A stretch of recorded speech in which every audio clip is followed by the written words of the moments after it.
వేయించి కడుక్కున్న కందిపప్పులో 2 గ్లాసులు నీళ్ళు పోసుకున్నాం. 1కి 2 గ్లాసులు.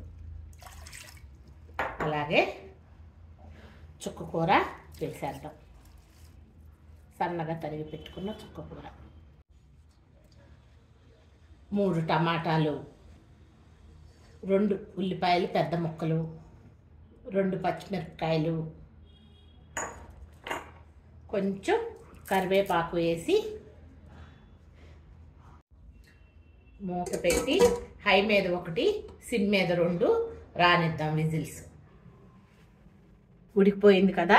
కొంచెం ఉప్పు, స్పూన్ కారం, కొంచెం పసుపు వేసి ఒకసారి తిప్పుదాం. కొంచెం నూనె వేద్దాం.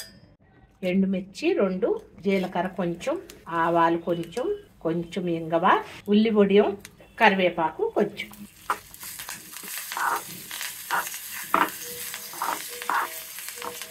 వేసేయండి తిరగమాత.